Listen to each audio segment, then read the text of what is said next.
Well, I am not sure what's going on. Oh, it stopped working. Okay. Let's go into the technical difficulties section for now. Hey, how's it going, JPChivalry? We're going live with I Love You, Colonel Sun. Oh, okay. Alright. Is it just acting up? What is going on? Alright. KFC, I love you. Colonel Sanders. I think you're looking good. Dating simulator.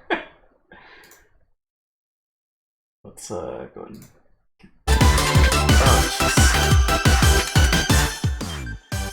Oh, that is so loud. I don't know what's going on there, but that was super loud. Sorry about that. What do we do? 14.7, display capture, trim that off. This goes to 4.7. Settings, master volume, probably lower that. That seems good, maybe. Prioritize quality, full screen. Alright, back. Well, we missed the intro. I don't know what happened. Probably just really cool animation. But it's I Love You, Colonel Sanders, finger looking good, dating something. So, you know, it's 7 o'clock in the morning. There's secret endings, secret recipes. You know, let's see what's going on. Why are the sound effects super loud? Okay. What if we lower the sound effects, raise the volume? Maybe that works. Because I want the music to kind of be loud, not just have it be me. Also, let's do a BTTB, FFC. And we're good. I mean, that's all the settings we can do, so let's get this started. Before we get started, tell us your name. Whampabs. Oh god. Chicken and biscuits. Oh, so tasty. I haven't really had KFC. I mean, there's one kind close, but we don't really go for it. You sleep softly as the morning sun casts a warm glow at the window of your modest student apartment. Okay. Do I have to click, or...? Guess we do. The world is peaceful and serene, you could stay in the moment forever. Or you could wake up. Now. Your first day of culinary school, so no time to sleep in. Smack that clock. Okay. Up and at 'em. Lying in bed, you stare at the ceiling, thinking about everything that awaits you at the prestigious University of Cooking School Academy for Learning. Your mind begins to wander. Who will be there? What will you cook? What should you wear? Time begins to fly by, and you find your imagination getting away from you. You take this seriously. You'll allow yourself to... I mean, take this seriously. Better make sure to arrive prepared for the first day. Burst through your morning checklist, teeth brushed, hair combed, pits deodorized. Nothing can stop you now. What was the last dating sim I played? Probably something on Newgrounds. You confidently grab a biscuit, strut out the door, and head off to class. Oh god. Just waiting to get your blood flowing. Nice biscuit. Standing in the quad, you gaze upon the magnificent University of Cooking School Academy for Learning. Here comes your lifelong best friend forever, Miriam. She's the most adorably awkward person you've ever met, and you absolutely love her for it. Good morning, Webhabs. We'll just say JP. Are you excited for the first day of the rest of your lives? What? Actually, I am. Because I sure am. Excited, a little nervous. Okay, a lot nervous. What's that? It's just that this morning I made breakfast myself, but when I ate it, I couldn't taste any love in the food. What if I'm no good? What if I fail? Classic Miriam. Raised by MasterChef parents, she's always held herself to a very high standard. Ever since we were little babies playing together and you rescued me from that quicksand box, it's been clear to me that you're the most loving, caring person I know. You're gonna do great. Quicksand box? Excuse me? Also, I need to clean my glasses. Whew. Music's nice. Music's good. I don't know if it's a little too loud. Might have to adjust settings. What is this?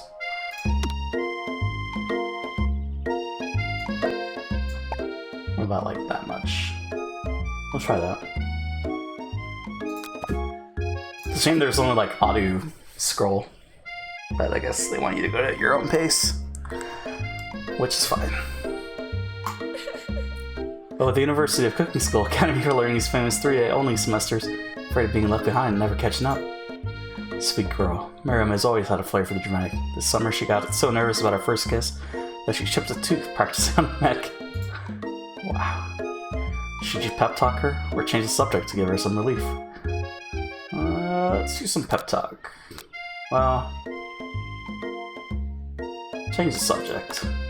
It's hard to see Miriam like this, and frankly quite exhausting. Rather than dwell on her anxiety, try to change the subject to something more interesting. All summer you've been hearing rumors about a druggy, enigmatic, mystery student who's enrolled at the school. Yeah, it's a little worrisome, but you'll be fine. What about this mystery student we read about on the school message board? Any new deets? Deets? Oh, get this! I heard his name is Harlan, and he's no ordinary student. They say he has powers. He's had them ever since he was born. From an egg. What? An egg? Like a chicken? Don't be ridiculous. Is she crying? But that thing about having powers, it would line up with some of the other rumors I've heard. Like, I heard he once fought a bear with just a smile. Excuse me. You both sigh thinking about a student so handsome that the laws of physics don't dare apply to him. Dreamy. Okay. And it is hot.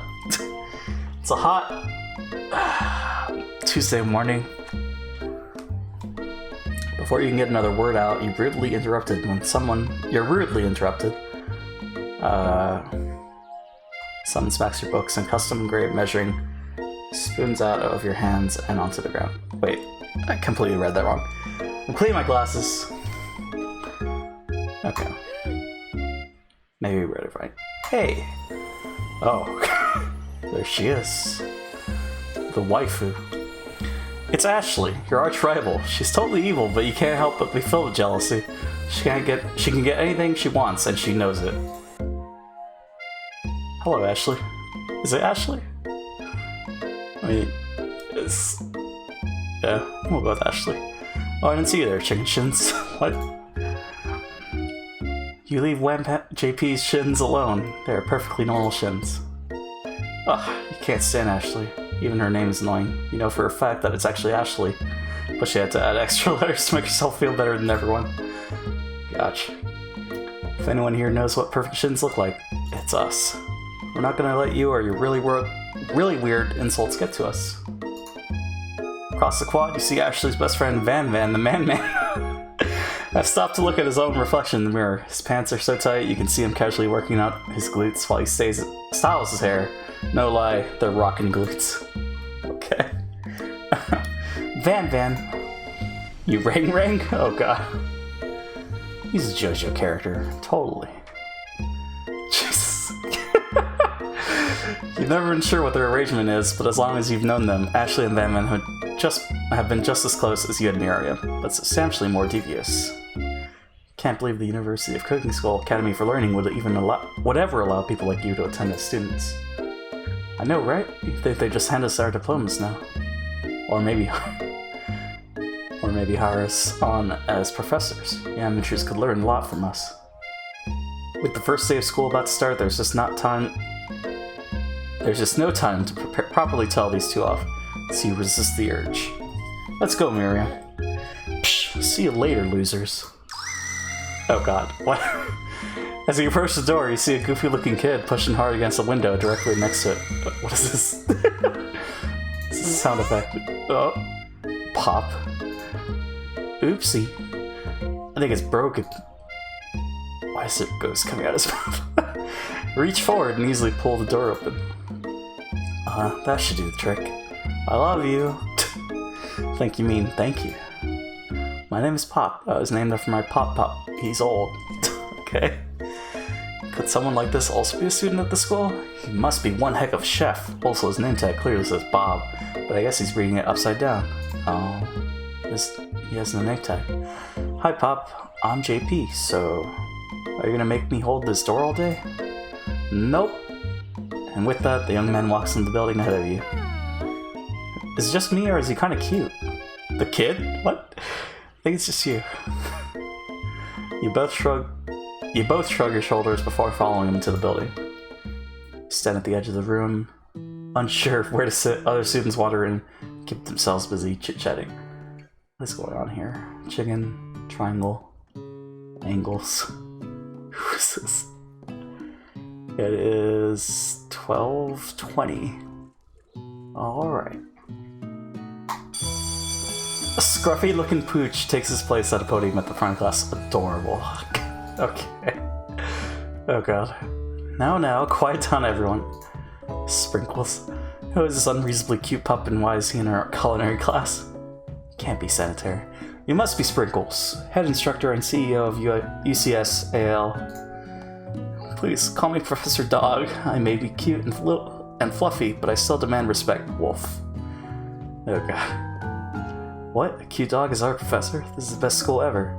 I guess only a dog's nose is capable of picking up all the nuances of fine dining. What is there? Flower petals. Out of nowhere, wind begins to rush around you as a swirl of cherry blossom petals fill the air inside the classroom. What is going on? I'm chilly. Someone close the window. And then... he walks in. Oh god. It's the Colonel. You're immediately swept up in the aura of this new student and his remarkable goatee. Who knew anyone could be so handsome? Time stands still. So is he the one with powers? It's him. It's... if it isn't my favorite student, Harlan. Colonel Sanders interrupts Sprinkles' Sorry, Professor Dog, before he can finish the sentence. Please, call me Colonel. Colonel Sanders. A hushed murmur rolls through the classroom as Colonel Sanders walks down the aisle of desks. Suddenly, the room is sweltering. Sweat begins to bead across your brow. I'm already sweating. You feel like everyone is looking at you, and you're not entirely wrong. Alright. And this over here must be sweats a lot. The laugh. Maybe we should open up, maybe we should raise the volume. A little bit. Because I don't think that laugh was properly captured. Maybe we should open that window back up before a faucet pit melts into a puddle and evaporates entirely. Are they implying that I'm sweating because Colonel Sanders is hot? I guess. You two both know my name. We were in the same kindergarten class. And what is with all your really weird insults? Okay. Take a moment to clean ourselves up. It's a good thing you didn't forget about that deodorant this morning. This classroom is hot, hot, hot. Alright. Professor Dog steps in to settle the class down and set some ground rules. Welcome to the University of Cooking School, Academy for Learning, the greatest culinary academy in the world. Alright. The birthplace of culinary legends past, present, and future. Now, many challenges await you. There will be tears, there will be blood. There might even be really adorable, tiny food. Blood? That's ominous. Also, is this Totski, basically? Also, let me check my notification real quick. Oh yeah, there's the Steam notification. It's available, it's out. And when all is said and done, there will be a battle. You will lift your sporks and compete in the broom cooking arena. Just then, another student enters the classroom and interrupts the professor's rousing speech. Whoa. Hi guys, sorry I'm late. Hope everyone had a good summer. I really miss... What is that effect? Quiet! Late to class is bad enough, but interrupting my monologue? You're on the fast track out of here, young man. Are you sure you're even in the right place? Expression. Don't you recognize me? This is my third year in this school, with you as my teacher. Everyone stares at him blankly. Does no one remember me? You're expelled if you utter one more word before I finish. Okay. It's harsh. Let that be a lesson to you students that tardiness is unacceptable. Okay. It's a good thing we woke up, I guess. Even Clank made it here on time, rolling halfway across town on his tiny wheels. Who's Clank? turns to the student Sprinkles is referencing, who appears to be some sort of industrial kitchen appliance. Oh god. Are we able to romance Clink?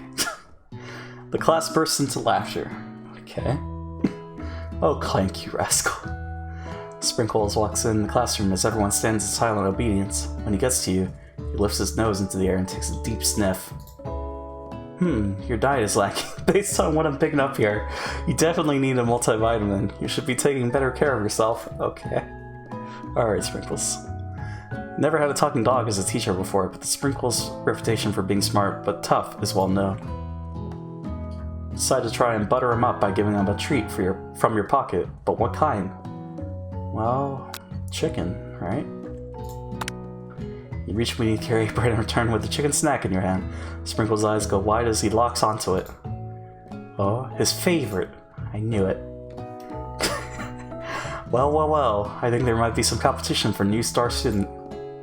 The furry professor immediately devours the snack, leaving your hand slick with a coating of warm dog-age drool. You see the other students eyeing you jealously, but pay no mind to them. If they wanted to succeed in life, they should have learned the importance of carrying a range of dog treat flavors on them at all times. Interesting. Is that good life advice? Settle down, young chefs. Take your seats and prepare to have your minds open to the amazing possibilities of culinary creation. As everyone rushes to claim their favorite seats, you're left standing at the front of the room. Only two options remain. Hey JP, there's still a seat here. Oh god, next to Kerr. Seems that no one is claiming the seat next to me if you're interested. Probably by the best friend. You move to take your seat by Miriam. I'm so glad to have you near me to support me through this class. Of course, you're my best friend. Who else would I sit by? Colonel Sanders, he has such a magnetic personality. There's a seat open right next to him. If he had sat there, you might have gotten to know him a little better. It's true. I'm sure there'll be more opportunities. I'd never sacrifice our friendship. Besides, I'm sure I'll get a chance to talk to him later in the semester. Exactly. See? You know. I've got 3 whole days. That's like a lifetime. Wait, 3 days for school? What? So you say, but now that Miriam mentions it, Colonel Sanders is just so darn dreamy. As soon as you settled into your seat, the professor makes an announcement. Think fast, it's time for a pop quiz. Yay, quiz about me. This incredibly important and surprisingly short quiz will tell me if you're ready for life at culinary school. Keep your knife sharp and your focus sharper. Here comes question number 1. If train A is traveling to point B and train B is this Persona? Train B is traveling to point A. How important is it to wash your hands before cooking? Oh. Extremely. Why do we gotta call it pop? Depends. That's right. Forest is to tree as chicken is to feather. I mean, why? Alright. That's right. What is the most efficient eating utensil ever created? Meat tenderizer. Well, eating utensil. Spork. Comically oversized fork. That's right. Does KFC have sporks? Is that what they give you? For the sides? What food is best for a broken heart? Anything as long as prepared with love and not too much salt. Pancake that looks like a silly face. Camel meat? Probably this one. That's right. Sprinkles a good boy? No. Just talking dog that teaches at culinary school. He's the best boy. I guess that one. That's right. Perfect score. I'm so good. Okay. Oh, be honest, did you cheat? You look up to see the Colonel Sanders has been watching you tally your score. He's impressed. I know we just met, but I have to confess, I think you have a beautiful brain. Wow. Coming on strong there, Colonel. Hot diggity, JP. You just scored some major Colonel Sanders points with that performance. May I have your attention, students? I have an important announcement to make. Time for lunch. Okay. Wow, the cafeteria is as nice as any restaurant you've ever eaten at. Makes sense though, a school dedicated to cooking would also be serious about eating. A delicious fragrance wafts through the room and tickles at the end of your nose. Your mouth waters. Do you smell that? That must be your lunch. It smells crazy good. Everyone, can I have your attention? What is his name?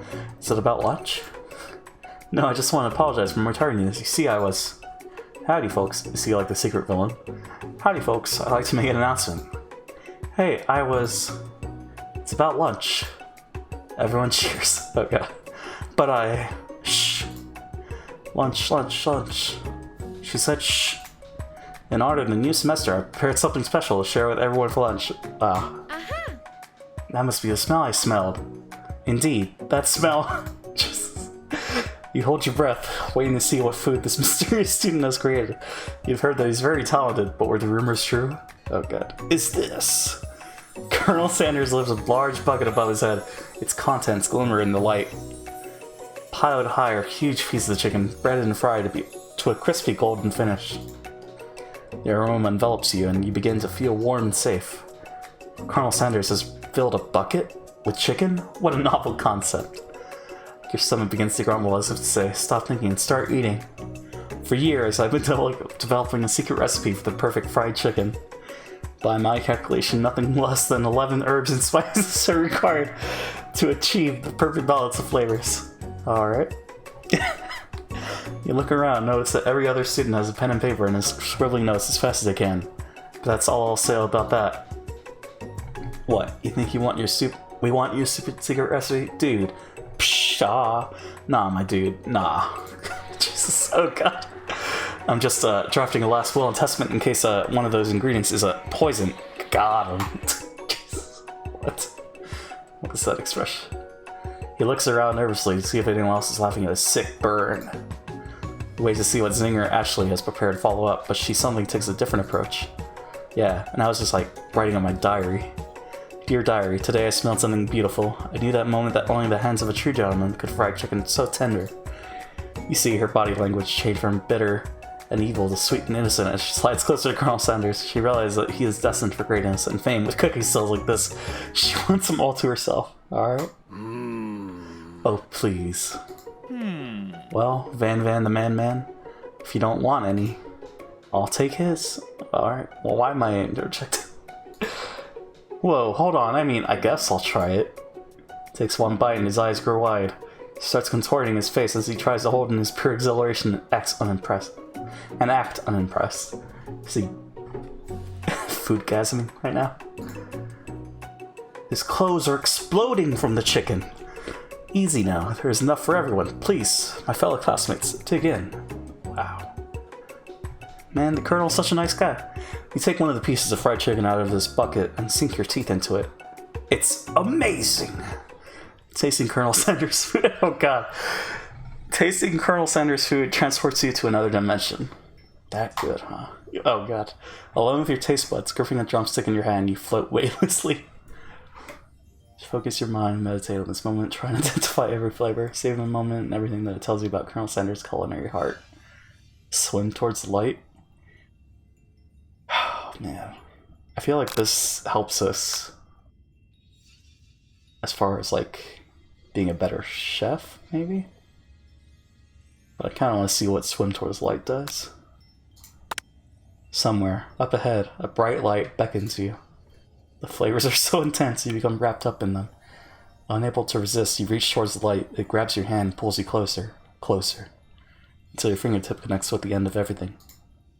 You are forever lost in the land of tender fried chicken bliss. Your mind dissolves. There is no JP now. There is only herbs and spices. Though Miriam tries to revive you, she cannot. Game over. Wow. Try again? Yeah. Whoa, wait, no. We have to start from the beginning? Alright. Well then. Oh, we're back here. Okay. Makes sense. Let's go. Mouth waters. Okay.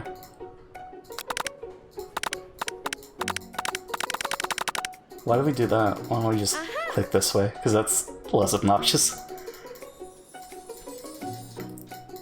Also, I'm not sure what that glitching is. Like, what image keeps popping up. Alright. Alright, back here. Focus it. Try to identify every flavor. Let the food rest in your mouth and focus on it, scrutinizing every flavor. Salt? Maybe? Pepper? Too obvious. Oregano? Basil? Maybe? But there's something else. Something dark. Something spicy. You can dig deeper, deeper, deeper. Also, we just died. Can we talk about that? Game over. Alright. Yes, even deeper still, until you find it. Could it be? What is it? He really did it. How bold, how adventurous to use. Try to go even deeper into the sea of flavors, but this revelation alone is more than you can handle. You snap out of it and realize that this information was meant to remain a secret, and yet, now you know. A mantle of responsibility now rests upon your shoulders. As you look around, you realize that everyone in the room is consumed by the lunch. No one noticed that you traveled through a space of time. Okay. After tasting his food, you try to get some one-on-one time with Colonel Sanders. Alright. Guess we have no choice. Colonel Sanders smiles ever so softly as you approach. He stops what he is doing and allows you to break the silence. Colonel, I wonder if I could talk to you for a second. Anything for a fellowship. What exactly was on that chicken? Oh god. How bold to come out and ask. It's an idea I had for a new combination of flavors that will make my fortune and establish my legacy for all time as I open a chain of highly successful fried chicken restaurants. No big deal. What is this cane? It's just you and me here talking. I can keep a secret. In fact, I've got some of my own that I'd be willing to trade. What's the rush? The semester is only getting started. We've got 2 more whole days to get to know each other. Day has already passed. I thought we were still on the first day. Or maybe this is the first day. He's clearly not going to give it up easily, but it doesn't hurt to be persistent. You know what they say about secrets, Colonel. Shouldn't learning be fun? Aww. You got Moxie, I'll give you that. Colonel Sanders looks both ways to make sure you're truly alone, then leans in. You can feel his warm breath as he whispers. Just one ingredient, but you can't tell. I use... It's something my great-grandmother taught me. Wow, you'd never guess that. In fact, you're not even sure where you'd get some if you searched. and what do we fill in the blank with? Butter. And butter definitely isn't the flavor you've tasted before. So now you're 2 ingredients closer to knowing the full recipe. But you don't tell Colonel Sanders that. While you're wrapped up in that what's the first ingredient then? Honey, I guess. It's herbs and spices. Doesn't make sense. While you're wrapped up in that huge revelation, you notice that Colonel Sanders has disappeared. While everyone else is still in the cafeteria, you decide to look for it. You can find Colonel Sanders outside, standing in the quad. Oh, it's you again. Howdy. Sometimes I like to come outside and look at the school buildings. Think about how my story will continue on after I've graduated. Sounds like you have big plans. I dare say the biggest. I'll leave my mark on this world. You can bet on that. Alone together for the first time, you figure now is the perfect moment to show your personality to him. Make him to show your own strength. Allow him the big idea to add an additional ingredient to really spice it. Let's be modest but thoughtful. Well, just want to tell you that I've really enjoyed your food. Now that you've got his attention. Oh god. The flavor is complex but comforting. The interplay between salty, savory, and peppery. It was perfect. I appreciate the compliment, JP. I'm sure you'll be a big success. I know we've only met today, but I'm starting to get that same feeling about you. We should head back inside. The next lesson starts soon. You step into the massive cooking arena where your afternoon lesson will take place. I don't know why I thought class. Each student gets an oven and all the tools and ingredients they could need. Look at this place. It's magnificent. Finally, we have to show our stuff. Wait a second. Oh no, we have to show our stuff. What if I totally blew it? She's like Megumi. Or Megumin? It was Megumin. No wait, Megumin's from Konosuba. She's like Megumi. From Shokugeki. You're not gonna blow anything, except maybe kisses to the crowd of fans you're gonna earn with your signature adorably tiny food creations. Welcome, students, to the cooking arena. It's a Shokugeki. For today's lesson, we'll be cooking with partners. Hurry up and pair off. Naturally, Miriam looks over at you, but unable to control yourself, you pounce on Colonel Sanders. Hey, Colonel, would you like to tackle this lesson as a team? Team of two, that is. Me and you, if that wasn't clear. Wow. We don't even get a choice. Want to be my partner? Aww. Sure, JP. I'll prepare our station. Without you as a partner, Miriam is left standing all alone. Two different students quickly take notice. But it's like we didn't even get a chance to be with Miriam. I don't know. It's odd. Hello, new partner. Beep, beep, psst. Oh my, two potential partners. I'm so sorry, gentlemen, but I don't know who to choose. Looks like you have to pick for her. Friend duties can be a little awkward, but that's the price you pay for not being alone forever. What? What do you want to ask to be Miriam's partner? Probably Clank. Sorry, Pop, but I think Miriam will be partnering with Clank today. It's okay. I already ate. It's not entirely clear if Pop has any idea what the point of school even is at this juncture. Clank is clearly excited to have some attention. He heats up and begins to roll back and forth. Oh god. Hold on there, fella. We don't even know the assignment yet. Technically, Clank might not have a face, but there's something charming and earnest about him. What are you talking about? There's a face right there. Psst. Tissue, I hardly know you. Clank judders and the panel shakes loose. You get the impression that this is a sign of affection. Looks like you two will be fine. Now it's time to focus on your own cooking classwork. Alright, you two. For today's lesson, we're going to keep it simple. Pick a basic dish and divide up the steps. No chef is an island. It takes 2 flints to make a fire. You get the idea. I'm pretty sure in Breath of the Wild you only need 1 flint, but alright. Which dish do you suggest to your partner, Colonel Sanders? Well, why not the chicken? Steak tartare seems easy enough. It's fancy and you don't even need to cook it. Using octopus will build Colonel Sanders. Well, your grandmother's mashed potatoes and gravy. Yeah. Always been something about down-home chef. I was thinking if we could make something warm, inviting, and comforting. Maybe mashed potatoes? And gravy? I couldn't imagine one without the other. Colonel Sanders casts a coy look at you, causing your whole face to go beet red. Embarrassed, you quickly turn away. I'll go get the potatoes.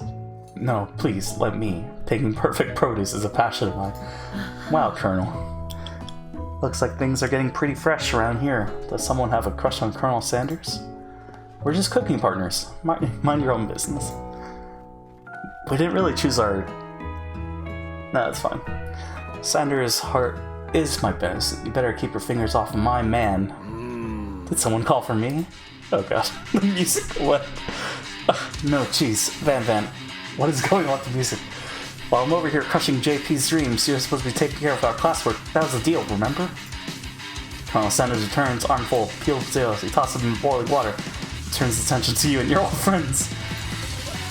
Oh god. Oh, howdy there, Ashley. Van, are we getting a quarter instead of a duet now? Actually, no, it looked like JP was struggling, so we opted to give him a hand. You know how it is. These young amateur chefs need a lot of mentoring. I was gonna say, Colonel Sanders, maybe I could also teach you a thing or two about fancy food. Maybe one day you might be able to get up to my level. Ha! Doubt it. Don't be rude, Van. Personally, I have no doubts whatsoever about Colonel Sanders' ability to top creations worthy of admiration. After all, the fried chicken was quite spectacular. What's going on? This music. But Colonel, if you ask me, I might make a better partner for you than this thing that has positioned itself at your station. Wow. Don't you feel... Oh, he's pissed. Don't you feel deep down that we cast complementary shadows? We fit together like a thigh and drumstick. Just makes sense. Speaking of thighs... Nothing about this makes any sense, but one thing's clear. She's coming for Colonel if you don't watch out.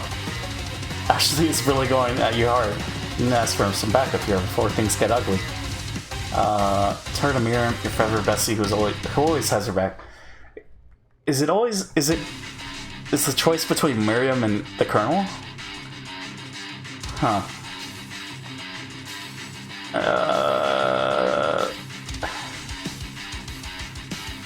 I mean, the name of the game. I mean, we've already screwed up.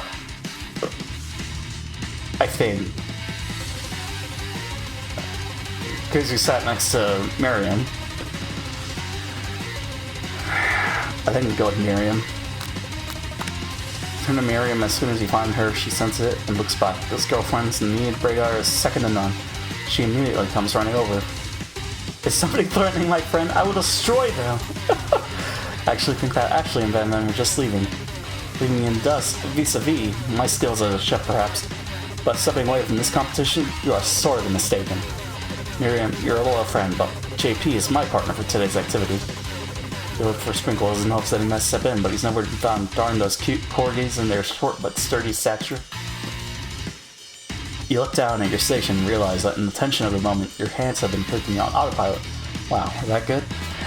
Distracted by the drama, you've already crushed the boiled potatoes into a perfectly creamy, mashed texture, with plenty of butter and cream for flavor. It's as if your natural passion guided you through the steps you know so well while your attention was elsewhere. I know just what to do. Colonel Sanders extends his hand, holding a beautiful white porcelain gravy boat, out of which pours a smooth brown gravy, smothering your nearly finished potato dish. Wow. Gravy flows down the mound of mashed potatoes. The result looks spectacular. Granny would be very proud. Oh god. Colonel Sanders holds a spork out to you. You reach out and grab hold of it, but he doesn't immediately let go. The two of you stand holding the same spork, and for that small moment, all the madness and pressure in this crazy world stops. Why? Your eyes lock. The moment is electric. Time stands still.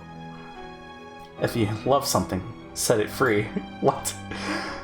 Together, you dig the utensil to the mashed potatoes and lift a heaping sporkful up.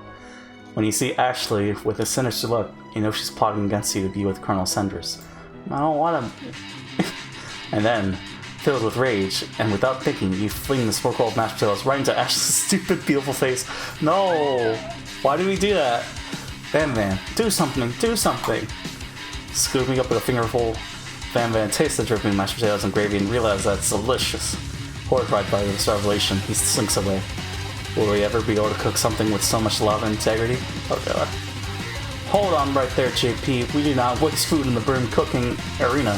Colonel Sanders, I expect better from you. If you throw one more spoonful, you'd both better be prepared to eat it from wherever it lands. Wow. Can I ask Potato's face? What? I mean, makes sense. He's kooky. He's quirky. Van rushes back over, a covered dish in his hand. Oh. Mashed potatoes. Oh god, with on the top of an axe. Alright. Mashed potatoes with gravy? Pathetic. In just a few minutes, I prepared a full meal. Gaze upon my specialty. Braised tentacle of octopus in my silky saltwater sauce. Put it on a battle axe blade forged by my supreme chef ancestors. Wow. Now that's anime. You've ignored me for too long. That ends now. It is I who will have first bite, and you will all look on with envy. What? The interrupting student rushes at Van and swipes a bite of his signature dish right off the plate. Oh, no, don't. Something about this dish doesn't strike my nose quite right. I think the octopus was rushed. May have turned in the process. Results could be toxic. Oh. Too late. It has been eaten. I think I left something in the oven. Oh, I don't feel so good. Then comes Ash. It killed wait, did we scream? Hold up. Everyone step back. Don't take another bite. No, he's... Okay, he's dead. When you look back at the plate, the rest of it is gone. You notice the tip of the tentacle being slurped up in Pop's mouth. Oh. Pop winces in pain for just a moment, then is almost immediately back to his oblivious self. Oopsie. Tastes like poison. Wow, how do you know what poison tastes like, Pop?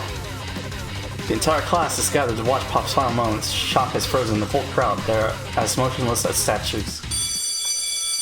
Class bell rings, disrupting the moment and snapping everyone back to reality.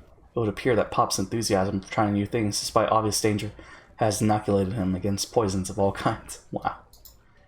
He's immune. I'm not sure the professors here make enough money. But look at this kitchen. It's so good.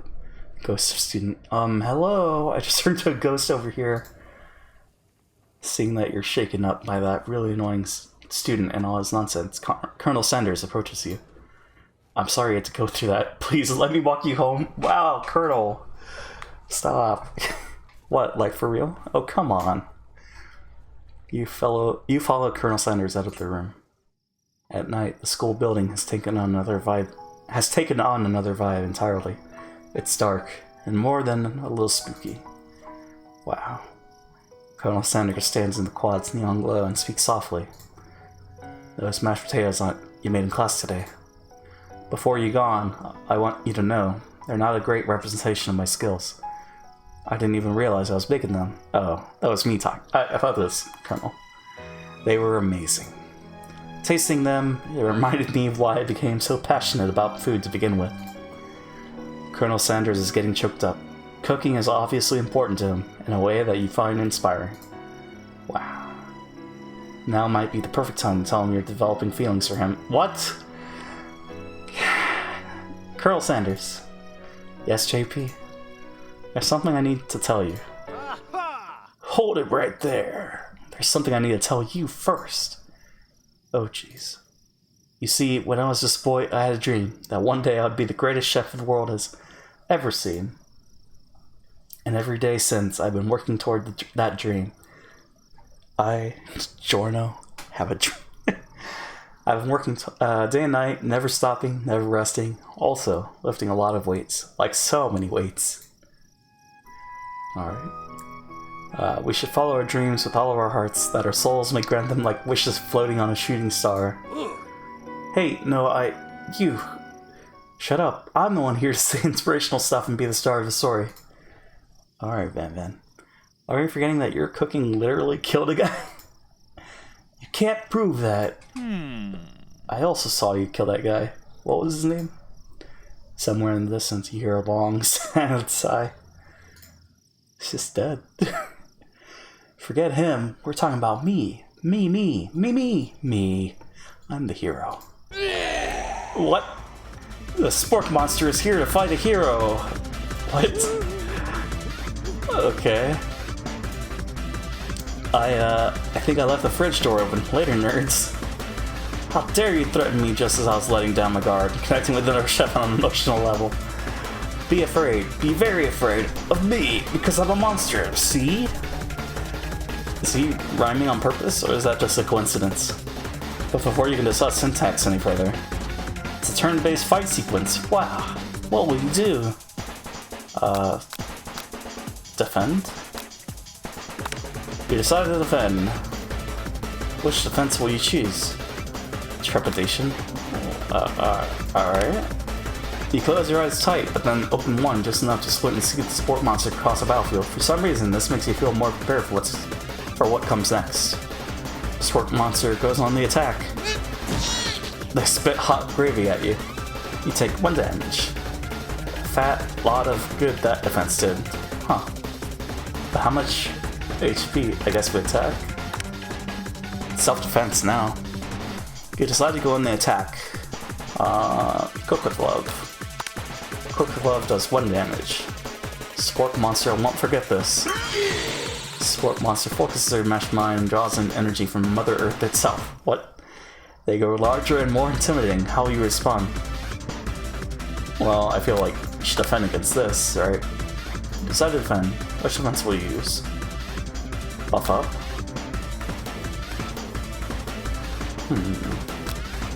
Let's try buff up. You draw energy in your arms, thinking back on all the stirring you did in the kitchen as a child. Your muscles grow super swole, and you're ready to take on anything. Spork Monster is no quitter. Buffed up and ready to rumble, they go on the attack once again. It uses Utila Tensil. Take 2 damage from the attack. If you take much more damage, you're not going to survive a battle. Alright, let's attack. Chow Down. Chow Down does 2 damage. Powerful Blow. Sport Monster is using cheese sauce in a lot of plot. I wonder who's gonna have to clean this up. Feeling vulnerable, Sport Monster prepares for its ultimate attack, Rounded Edge.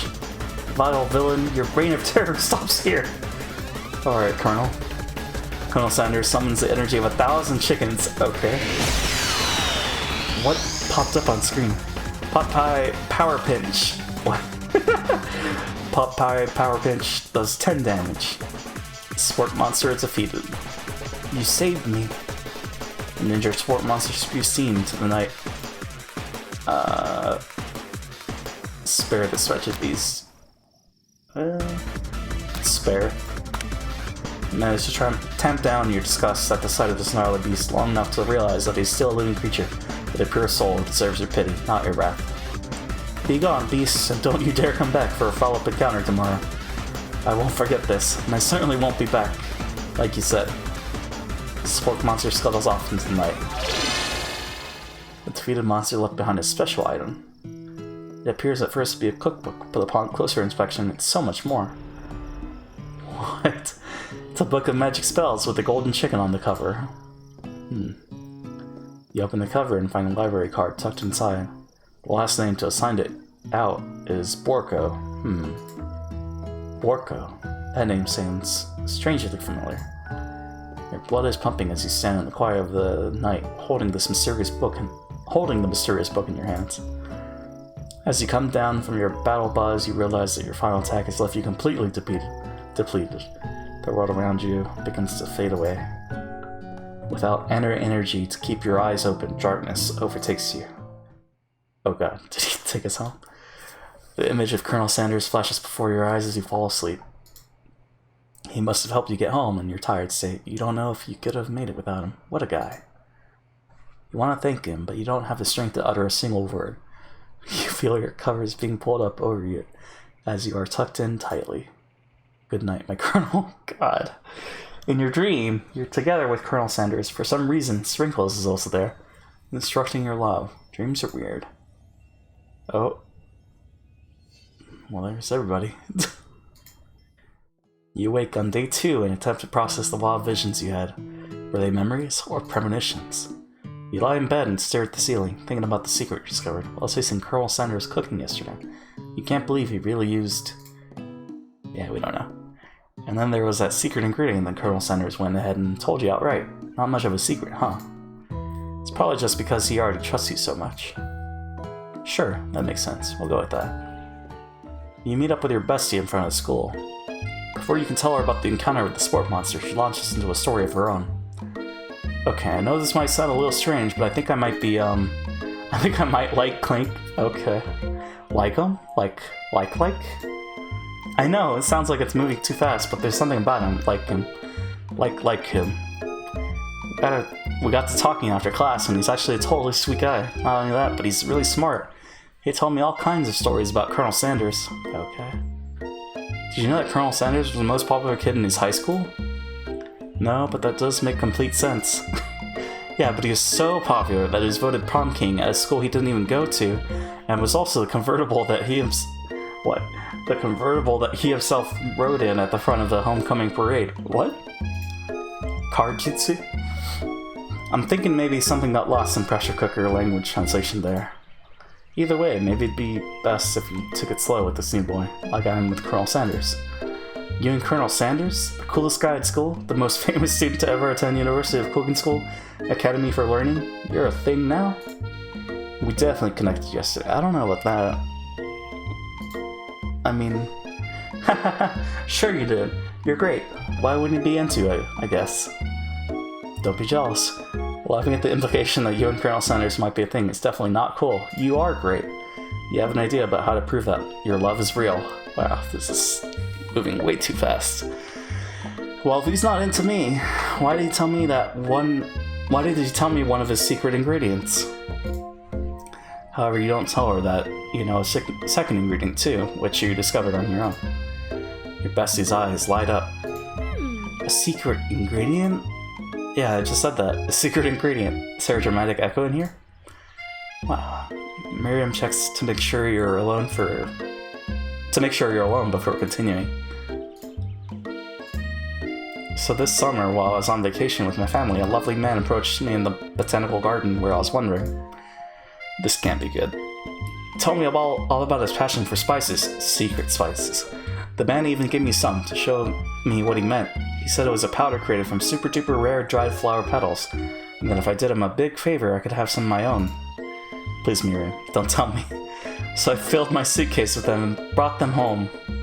He He was so nice, he even met me at the gate when I arrived. Later when I cooked with him, a very strange feeling came over me, and the flavor was unlike anything I'd ever tasted. I think you're being very liberal with the meaning of spices here. What? Whatever. Anyhow, we both share an interest in cooking, so we've stayed in touch. You know, like pen pals. I bet you would love to know more about new spices. Well, I'm definitely not supposed to search Colonel Sanders' secret recipe. Besides, I only know the one ingredient, so I doubt it'd be much use to anyone. Please, please, please. It would mean the world to me. No one has to know it came from you or from Colonel Sanders. What do you think? Should you protect Colonel Sanders' secret or share it with your bestie? Let's make up a fake ingredient. We don't share our friends' secrets. We could think of a fake ingredient name. I don't know. How about it was Eye of Newt? What is this, Harry Potter? I know, sounds like some kind of witch's potion, but what can you do? Eye of Newt? Wow. Her eyes light up, imagining such a thing, and you figure that you satisfy her curiosity, and she'll move on. However, she immediately turns around and does some good thumb typing on her phone that you can't quite see. That's probably not good. Before you can ask her to confirm that she was definitely not texting secrets to other people, you're interrupted. A wind rushes in. Cherry blossoms, petals fill the air. What the? It's Colonel Sanders. He's arriving at school. Wow. Stand back and admire his majestic glory. Run to him. Let's stand back. Colonel Sanders' horse is truly a thing of beauty. Without ever acknowledging that he's being watched, he does a short horse dance before dismounting with a flourish. He then slaps the beautiful creature gently on its rear, sending it running free into the countryside. You are so struck by the sight of him that you lose the ability to speak coherently. Oh, I didn't realize anyone was watching. Don't worry, he knows his way home. You attempt to compliment Colonel Sanders, but the words don't come out exactly right. What a horseful beaut you have. What a horseful beaut you have. Dang it, that's what I just said. My good friend Miriam attempts to cover for you. Oh, JP just gets really nervous around people they like. Wow. What? This is not helping. They got food poisoning and were up all night. That was gruesome. You should have seen it. She gives you a wink and a smile, as if to say, situation handled. Can't blame a girl for trying. And with that, Colonel Sanders disappears into the school, leaving in Miriam to follow. When you enter the classroom, you can see your two rivals, Ashley and Van Van, are doing something bad. By the way they're hiding, you know it must be really bad. Who is this? Like counterfeiting recipes bad, experimenting with restricted ingredients bad, summoning a demon bad. You try and get a peek over at Van Van's hulking shoulder, but he sees you coming. Whoa there, little one, I'm not sure you're ready to handle this. Why don't you make like a bee and mind your own wax, honey? Act like you're not interested in them, but really try and get a closer look. It's not really our place, but...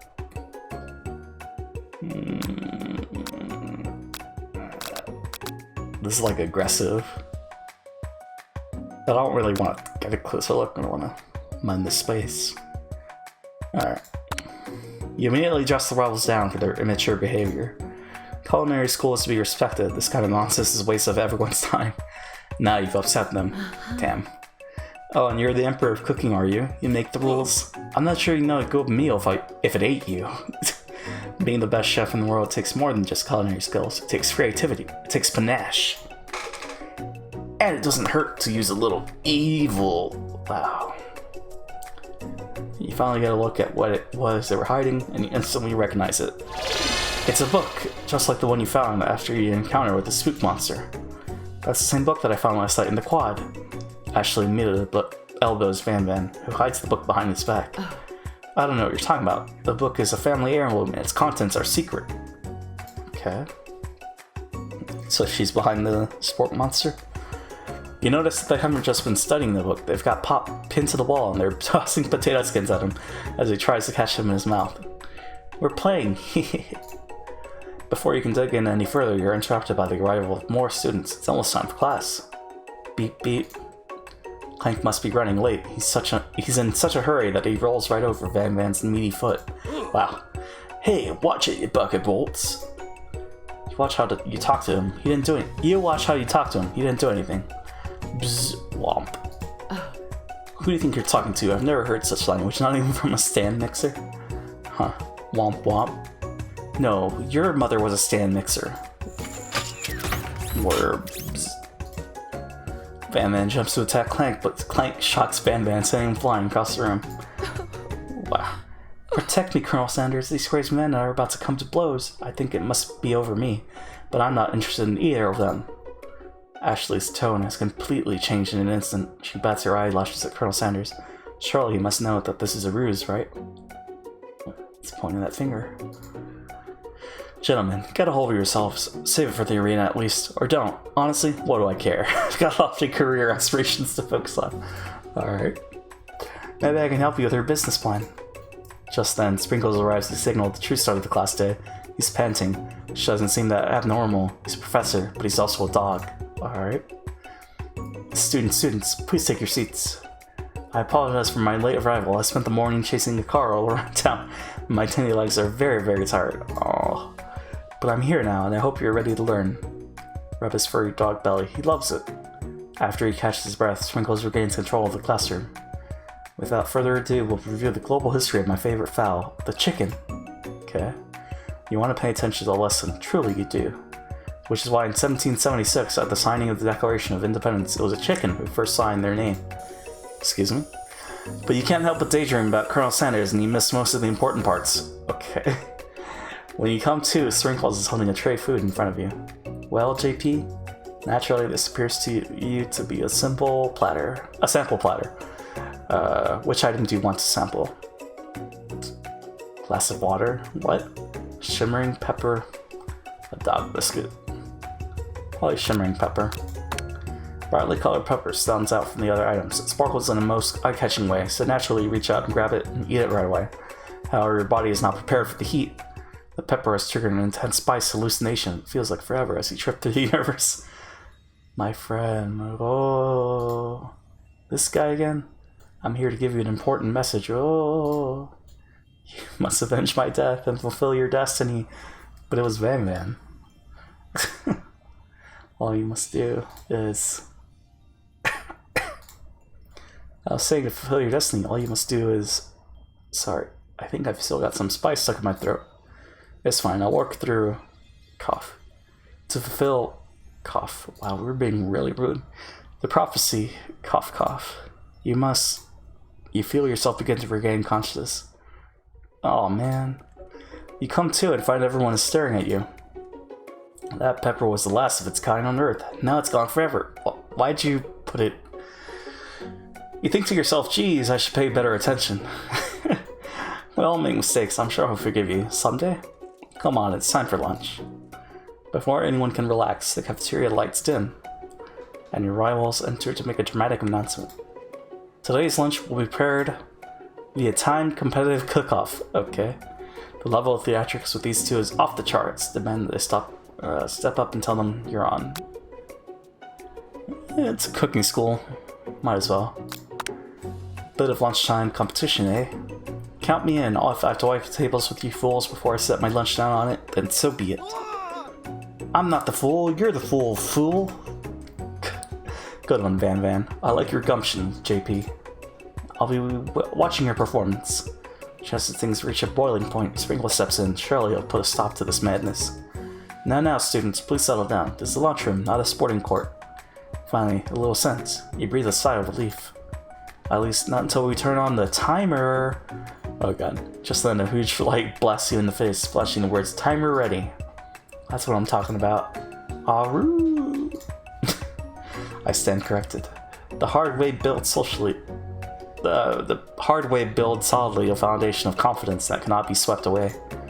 And that's an original quote by me, in case anyone was wondering. I hope its message lifts you to victory. The hard way builds what? Like a diamond, I was formed under pressure. Now is my chance to shine. I will defeat you myself. Oh god. I mean, the music's not bad. You had his chicken and you made mashed potatoes and gravy on day one, and you're feeling like you can really impress him again here. It's time to boil some water for the potatoes. Think fast, and time runs out and you force pick randomly. What temperature does water boil at? 100°C? That's right. But how would you even gotten into the school without knowing that? When I get to rub my furry belly, let the enticing offer motivate you. You're gonna need to season the chicken before you can cook it. You don't know Colonel Sanders' recipe exactly, but you have an idea. How many herbs and spices did you say you used? 11. That's right. You might not know all the ingredients yet, but at least you're heading in the right direction. That's how IQ intensifies. Now you've got some basic steps going on. It's time to elevate your craft. What state of mind offers the most flavor? Gratitude? Trust. That's right. You must never take this opportunity for granted if you hope to succeed. Your classmates are rooting for you, but actually simply stronger and faster than you. You better pick up the pace if you want to survive. When you were a child, your father told you to never forget where you came from. Every day you meditate on his advice and draw energy from that place. Is this our bloodline technique? Now would be a great time to harness that energy. So where does it come from? Deep beneath the shoulder of Orion, small town where big dreams are born.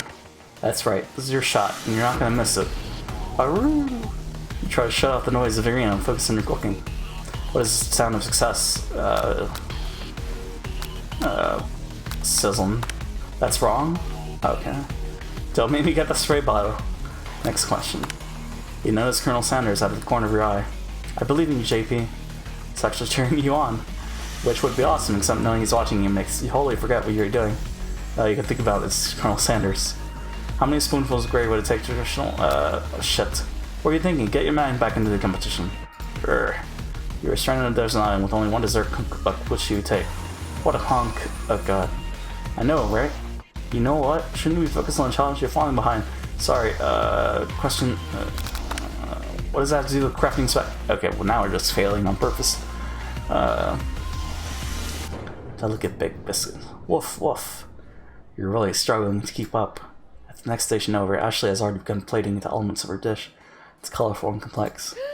To make up time, you toss your biscuit dough into the stand mixer. As you do, the crowd gasps. I know you love nothing more than the feeling of, than seeing a fellow appliance utilized in the kitchen battle, but sometimes that means sacrificing the personal touch. Or you might not have any hands, but JP does, and a good chef needs to be touching the dough and know when it's probably mixed. There's an easy way, and a hard way. You don't get far by going the easy way. When you hear everyone talking, you realize how serious your error was. You immediately shove your hand into the mixer to rescue your dough before it's overmixed. JP, no! But you're not fast enough, and your hand gets stuck. It's immediately crushed by the quickly spitting beaters. There's no way you'll be able to use that hand for the rest of the match. Colonel Sanders shakes his head in shame. What? What you often find is that the easy way can turn out much, much more difficult. Everyone stop what you're doing right now. The battle is over. It can't be. I was so close to finishing my dish. Sweetheart, look at your hand. You simply can't go on. Aw, that's too bad. Here I am with a completed dish ready to serve. Surely it makes me the winner by default. No, it wouldn't be fair to compare the two, on account of JP's injury. Energy. You see Sprinkles begin to lick his doggy chops as he locks onto the dish. But I suppose you should at least tell us what you prepared. Well, because I'm the sweetest, I skipped straight to dessert. Wow. Under this white chocolate dome, you'll find a wide array of delights, taking you on a journey to get flavor that tastes good and tells a story of excellence. That does look good. I was going to ask JP to do the honor, but since you're injured, I'm afraid that pouring this creamer of delicate hot chocolate sauce might be too difficult. Colonel Sanders, if you wouldn't mind lending me your strong, steady hand. Colonel Sanders pours the hot chocolate sauce on top of the dome, causing it to melt away, revealing the ingredients hidden within. Inside, you'll find a delicate fried cheese croquette, atop a slice of honeycomb, ice cream 2 ways, tender nougat, and pearls of blueberry jelly. Jelly? Or gelée? Not sure. Does look good. Colonel Sanders seems intrigued, but perhaps not impressed as he dips his finger into the chocolate sauce. Simplicity isn't your strong suit, is it, Ashley? Oh, you. As he places his sauce-covered finger into his lips, Ashley leans over and whispers something into his ear. Dab of sauce sticks to his mustache. It's internalized. Your rage burns so intensely within your eyes that they burst into flames. The flames cause your eyebrows to catch fire and turn to ash, and they fall off your face, which means people will have a hard time understanding your emotions for the rest of the semester, perhaps forever. Embarrassed and shamed by your poor performance, not to mention your crispy fried brow, you run for the quad to be alone. The beautiful weather feels like an insult. Inside of you, a storm rages. It's Colonel Sanders. He's probably here to tell you that he and Ashley are in love and you have decided to get married. Wow. And when he won't even ask you to carry to his wedding because you're a terrible chef and an awful person. You try to hide from him, but he approaches you directly. I know you're hurting right now. Not just from the devastating loss, but from that run-in with the mixer and that small fire. You should get that checked out. I'm fine. Can't you just leave me alone? I'm a loser. Not fit to fill your fire. I'll never be a master chef. Wow. This is not... this is not how we feel. Here comes the inspiration. Failure is a part of life, not just for you, but for all of us. Do you think I've never failed at anything before? That's exactly what I think. Well, then think again, because I wasn't always the man you see before you. Enrolled in a culinary school, and incredibly handsome, successful, motivated, just... well, handsome, sure. I was born that way. God. But I've walked other paths and arrived at dead ends. I was passionate about life, but I failed as an obstetrician. I was passionate about justice, but I failed as a lawyer. I was passionate about livestock, but I even failed as a mule handler. That one was especially humiliating. Mules can be so cruel. I lost my business partner to a gunfight. What? I didn't know. People see my delicate ribbon tie and my well-kept beard and assume that I've got it all together, which is true now, but it hasn't always been. Sounds like this guy could really use a hug. I resolved then that I was going to amount to something. No amount of hours, labor, or money would deter me from giving the best I had to give. As Colonel Sanders changes focus, you can see something ignite inside of him, a burning passion. One has to remember that every failure can be a stepping stone to something better. My dream is pure, it's honest, it's something that a humble man in a crisp white suit can be proud of. I will create a new chain of chicken restaurants that will bring joy to the entire world and make up for my past misdeeds. Yay! Just as your moment grows intimate, you're interrupted by a threatening shadowy presence. Battle scarred from the night before, you prepare for the worst. It's the spork monster. Borko? It is I. I know I said I wouldn't be back. After the whole fight to the death thing, maybe you don't really want to see me anymore. But I just want to say that I was wrong to attack you, and I apologize. I know what it's like having to always look over your shoulder. What? Monster problems? Am I right? Aw, thanks, Borko. Glad there are no hard feelings. Getting jumped by a giant creature in the dark of night can really rile a person up. I also want to apologize for the way I switched right into attack mode. But I defended first. I know that you're strong and cooking school can put a person under a lot of stress. I actually used to go to the school. I wasn't always a spork monster, you see. I don't believe it. You were human once? Well, no. I was a golden retriever. But I was still a student until one day some mean kids with the magic spellbook cast a dark enchantment on me. And I was forever transformed. Magic spellbook. Wow. Ashley and Vampin. Precisely. I had procured a copy for myself, but somewhere along the way I've lost it. If you find such a book, I beg of you, respect it. You're a powerful chef and shouldn't rely on such dark and evil magic. No. You should be protecting the innocent from those who would cheat them through sorcery and guile. If you need me, don't fear. I will be there. Sounds like there are some bad cooks in the kitchen of life, JP. Together, I am sure we can defeat them. Come back to my hideaway and we can discuss. Personal invite. Can't imagine what Colonel Sanders' home must be like, but it sounds like you're about to find out. Wow. Look at that chicken. Oh. Mustache. Stepping inside Sanders' home, surrounded by his things, you start to feel a special bond with him. It looks like you live such an exciting life, Colonel Sanders. Every day can be an adventure if you approach it with the right attitude. Oh, he's crying. Long ago, I made the decision never stop searching, never stop working, never stop imagining. Have you been working on any new recipes of your own lately? I'm always excited to talk about food with another ambitious chef. Well, if there is something, it's just a side dish that I've been tinkering with, trying to find the right balance of flavors and textures. Not sure I've nailed it yet, but I'm close. Colonel Sanders' eyes perk up as he starts to wonder what dish she might be describing. It's meant to pair with something spicy, or something crispy. Both, perhaps? Now you've got him right where you want him. Should you reveal your new creation, or keep it a secret, just for you? Let's reveal it. You decide that you're as ready as you'll ever be to share your original cooking with Colonel Sanders. Before you can talk yourself out of it, you decide to dive in head first. You reach in your lunch bag for a special dish that you've been keeping on ice all day. I present to you my original coleslaw. Oh god. The shredded cabbage dish glistens in the light of Colonel Sanders' lush hideaway. Magnificent. Together you chow down the creamy slaw until just a spoonful remains in the bowl. Do you mind if I hold on to the last bite? I'd like to have it around so that I can admire its taste later and think back on this moment. God. You could offer to make him more, but he seems like a very sentimental kind of guy. Sure, why not? Please make yourself comfortable. I'll be back in just a moment. You realize that now would be the perfect time to do some snooping. No. Let's not do that. Around the room are various items that you can look closer at. Each item seems to radiate memories and emotions. Tap on an item to discover more about the Colonel. Chicken. You notice a very realistic stuffed chicken sitting on a corner table. When you pick it up, you realize that it isn't just realistic, it's real. Oh. Taxidermy? Must have been important to Colonel Sanders when he was alive. A little note clipped to the chicken's foot reads, "The true state bird of the great state of Kentucky." Huh. What is this? Suppose he keeps a secret recipe. Think for a moment. What number is important to Colonel Sanders? Then it dawns on me. Student turn to dial to 1111 low. Safe opens. Inside it, you find a single note. Can chicken be prepared sashimi style? Huh. Tap on an item. Here. You take a close look at the large urn sitting on the neighbor pestle. There's a plaque on it. It's dusty, but when you wipe it off, you can read the inscription. It says, "Here lies the ashes of all my past careers and business failures." Poor guy. Why is the door open? Let's look at the photos first.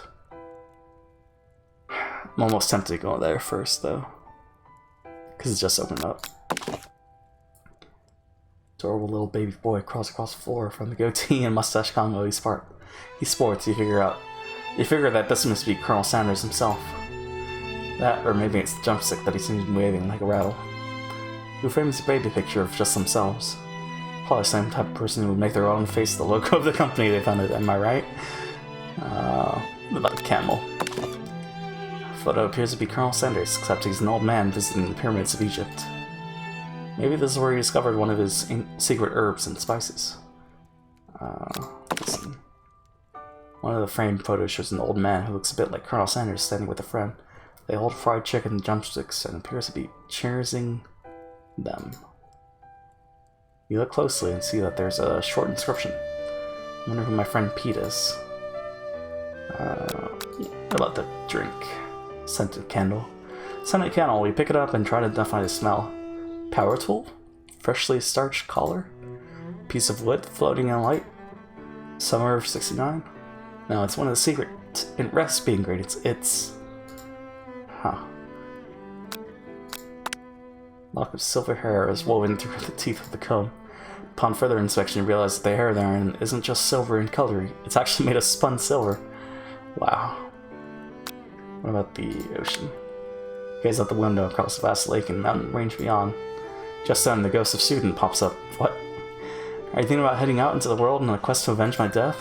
Wait, what? I've never even learned your name. Why would I avenge you? I can just tell you my name right now. It's... Can't you see I'm in the middle of something? Wow, you're so rude.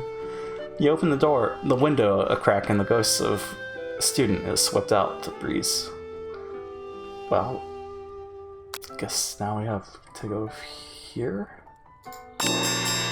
You open the door to Colonel Sanders' closet and find a row of his signature white suits hanging within. You take one off its hanger and try it on. The jacket is a bit big for you, but it's soft and comfortable. You give yourself a deep hug, breathing this. Jesus.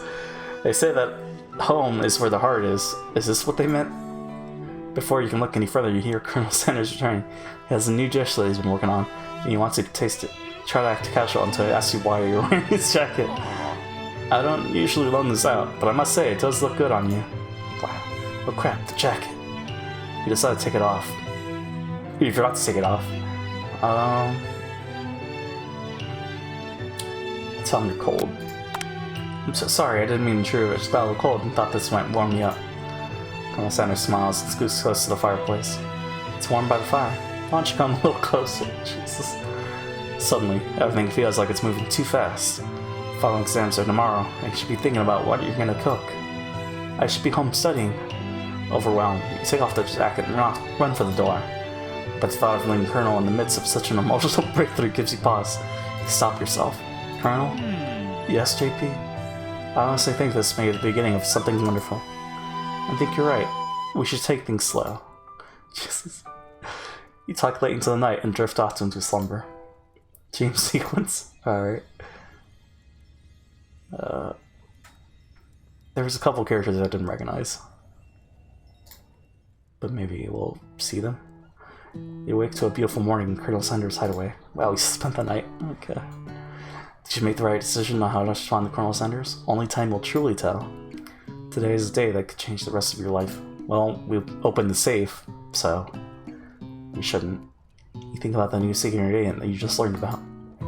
In some jurisdictions, it isn't even legal, but if the recipe is a secret, how will they know? Your thoughts are interrupted when Colonel Sanders emerges into the room. He's holding a gorgeously plated breakfast, and your mouth waters at the sight of it. Here's a simple breakfast I just whipped up. It's meticulous. Wow. Chicken and biscuits.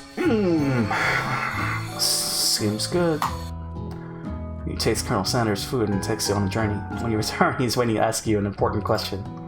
So, would you say that we're the perfect match? Wow. How presumptuous! My cuisine and your taste buds, that is. Such confidence, such grace. Could he be the world's greatest gift to cookery? That's flatter. You know, I think we might make a great team. A single tear begins to pull in the corner of his eye as he gazes out the window. And with the right business partner, I know I can't fail. Business partner? Could he be talking to you? It's all happening so quickly.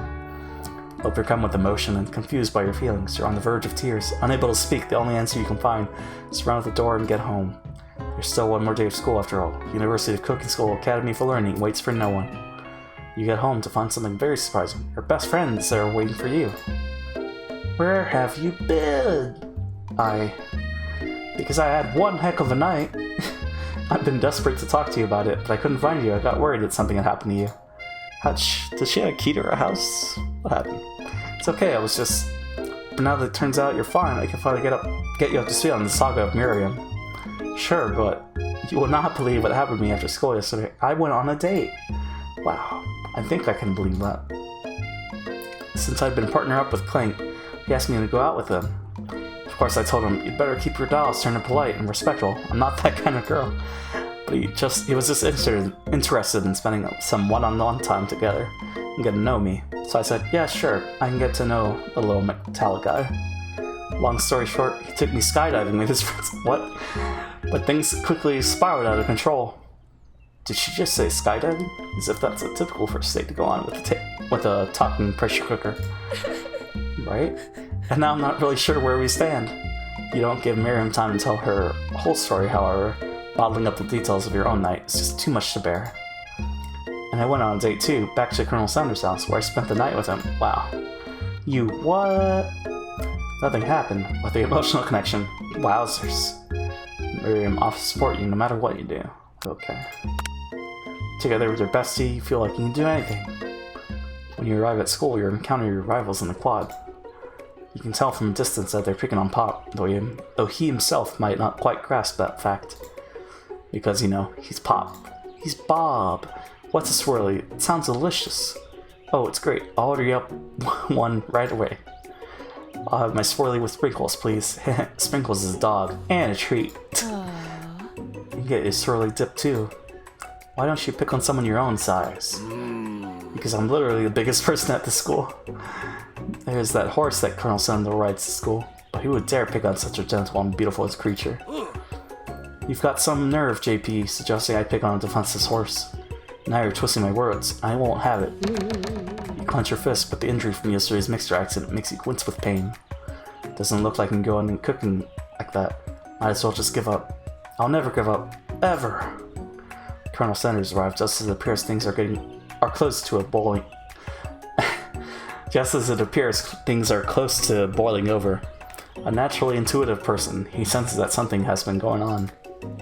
Is everyone excited for the final day of school, JP? How's that hand feeling? I'm sure he'll be back in fighting form by this afternoon. Aren't you concerned about my hands, Colonel? Yesterday I almost broke a nail winning so hard. See, he doesn't care. She's already lost. Technically, I don't believe a winner was decided, but your presentation was quite impressive. What is he doing complimenting her? What about the flavor of my delicate, warm, gooey chocolate sauce? It was clear that you're passionate about how your food is received. That's the words to say it was bland. Excuse me, JP. I am more than capable enough to speak myself. Wow. Maybe you can tell me more of your thoughts as we walk into class, Colonel. I'm always interested in discussing the fine arts of fine foods. See you inside, JP. Annoyed by Colonel Sanders' inability to see Ashley for who she really is, you walk across the quad to get some distance. In an attempt to distract yourself from how slighted you feel by that interaction with Ashley, you take out the spell book you recovered yesterday and start flipping through the pages. Whoa, that's that book? It looks like bad news. It's just something I found lying around. It would appear to be some sort of grimoire, but I don't really believe in that magic stuff. Grimoire? Like a book of spells? I don't know. Who would spend so much time decorating a magic book if it weren't really powerful? I think of one surefire way to find out. You open to a page covered with arcane warnings, cast only in case of extreme emergency. It says around the edges of the page. It says around the edges of the page. I could use this spell here that it says it will erase anyone I choose from all of my memories. If I scrub out Colonel Sanders, it would probably help me focus better on the upcoming final exam. Huh. That is way drastic. Couldn't you do something else, like anything else, not rooted in dark magic? Maybe tie a string around your finger? Okay, fine. It is drastic. But desperate times call for desperate measures. You've got a memory erasing spell sitting right in front of you, and a pretty good excuse to try it out. Let's not do that. Take your friend's advice and put the book away. It's almost time for class. Okay. Sprinkles is already in the room waiting for the students to arrive. He clears his voice to make a quick announcement. I want you all to know, I feel something of a dog moment coming on, but I assure you, it's nothing to be afraid of. Oh, his cute little nose scrunches up and begins to breathe quickly. Dogs can be rather unpredictable, especially Sprinkles. Wait to see what happens. Yeah. Sprinkles stops in his tracks. He focuses in on the window. The room is deadly silent. When you follow his gaze, you see a tiny orange squirrel perched on the cherry tree outside. Sprinkles turns feral and runs to the window of the classroom. He begins barking uncontrollably at the squirrel outside. Terrence, I told you never to come back here. Terrence, I will destroy you, Terrence. Sprinkles is barking ferociously, drool flying off his face. That squirrel looks over, but he doesn't say anything back. You wonder, is that even a talking squirrel? Who named him Terrence?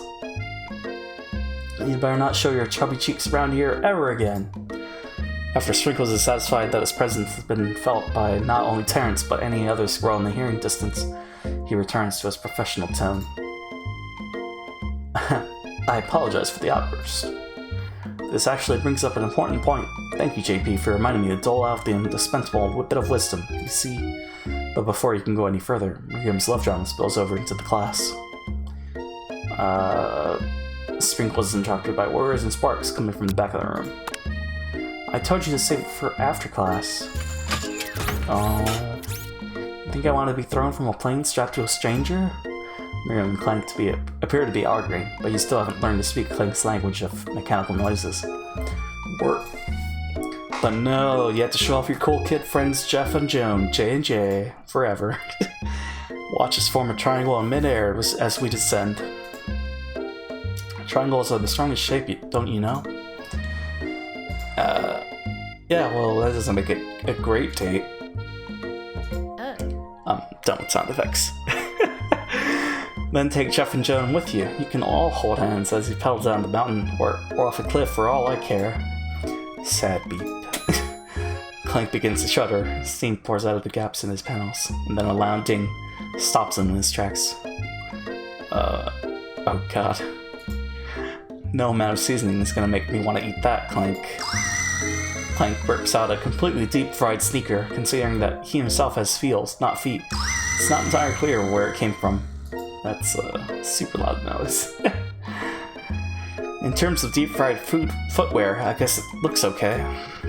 Clink slowly rolls out of the room to be alone with the shoe. Everyone tries to pretend like they didn't see that entire thing go down. Nothing like a loud public breakup to cast a spell over the final day of school. Well, that was unfortunate. But we mustn't be distracted from what lies ahead. The final competition showdown challenge exam. I'm still working on the title, but I think you get it. Test time approaches. See you all in the arena. But before you can think about your upcoming competition, there's a very beautiful soul nearby in need of a pep talk. Hey Miriam, are you okay? That's what I figured. Yeah. Okay, so I'm so mad I smashed a tiny mug, spilling several droplets of hot cocoa all over the floor. Having a hard time reading. I might take a sip of water. You know, it's been an hour and a half. You know, we gotta take a quick sip.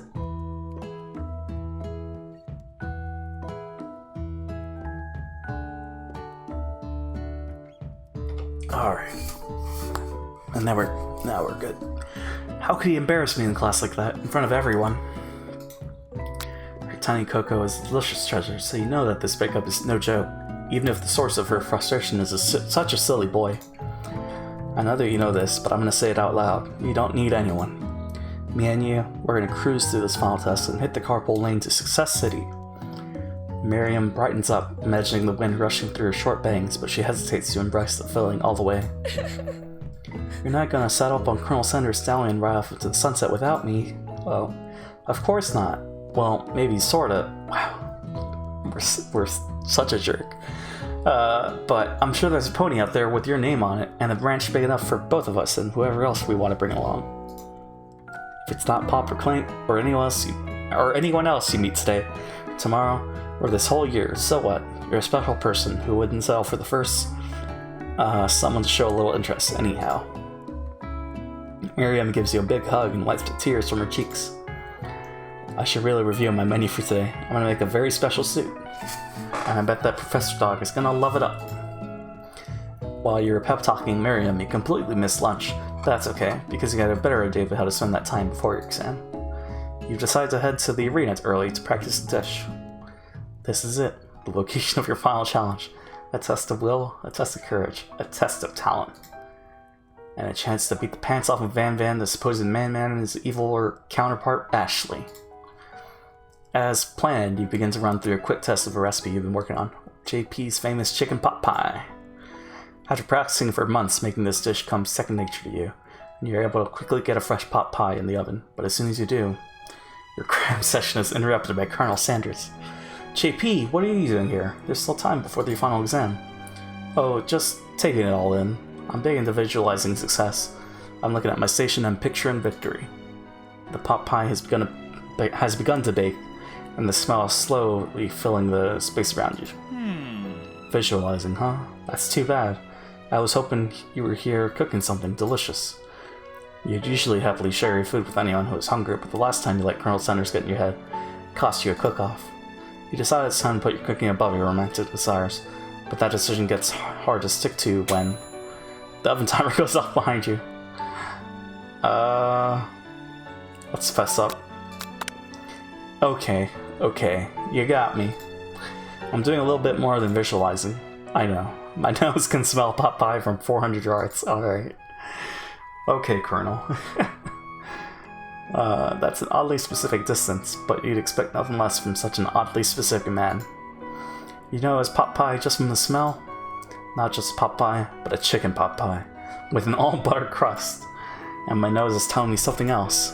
Oh no, is it burning? Haha, no. I can smell it that it was made with the heaping help of TLC. But it'll probably start burning any second if you don't pull it out. The moment of truth. Wow. Do they still have pot pie at a KFC? It's the best pot pie I've ever tasted. I've always loved country cooking. I could eat this all day. There's no time left. The final showdown is about to begin. Sprinkles lays down the ground rules. There are no rules. Oh god. That is, except to cook with everything you've got. You step up for the cook-off of a lifetime. You decide that mac and cheese plus the pot pie you've been practicing are just the dishes that'll push you over the edge to victory. Meanwhile, both Van and Ashley are prepping wildly elaborate delicious. Delicious. Elaborate dishes per their usual over-the-top solves. Miriam has her giant magnifying glass and several sets of tweezers. She's definitely prepared to go big, going small. Okay. Colonel Sanders seems to be harnessing his 11 herbs and spices, but he's trying to find a way to improve on something perfect. His original recipe, fried chicken. Oh man. The intensity in the room starts at a full 10 out of 10 with a frenzy of action. Everyone is calling out really cool special cooking moves as they prepare their food. Wow, this is getting serious. Colonel Sanders batters his chicken as it levitates through the air. Egg wash. Miriam furiously injects ingredients into an itty-bitty pot of broth. Best friend, Bastard Blaster. Van flexes his pectorals as he chops open a sea urchin. Let's rock and roid. Ashley scoops her pastries off the tray with lightning speed. Shallow personality spatula. Okay. Even Clint gets in on it. 5-dial pressure point chicken cooking technique. Alright. Wait, when did Clint learn to speak English? It's a singularity. That's what we're told. What? We mustn't let it happen, or the implied uprising will take us all. Oh god. Self-destruct. What? Van quickly unplugs Clink and he rolls him out the back door off the arena. As you frantically prepare your dish, you notice Ashley has her spellbook out. Is she gonna use some dark magic to turn the tide? Oh. You've got a book of your own and you're desperate not to see her win another battle. Should you take this opportunity to fight magic with magic? Even if it's almost certainly evil magic?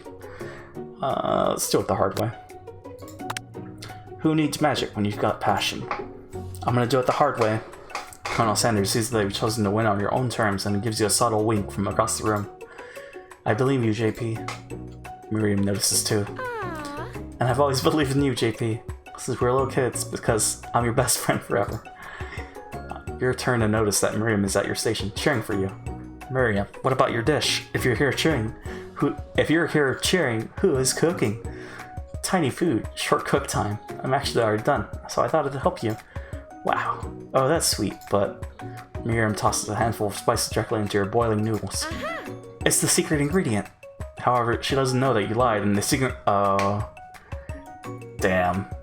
She doesn't know that you lied and the ingredient was made up, and where in the world did she get Eye of Newt from? The boiling pot explodes, sending Miriam flying backwards. The watery noodles begin to swirl in the air, bubbling up into a dark cloud that thickens and congeals before your very eyes. It is I, Steve, the spork monster. Okay. Steve, wait, what happened to Borko? You're not here to battle me, are you?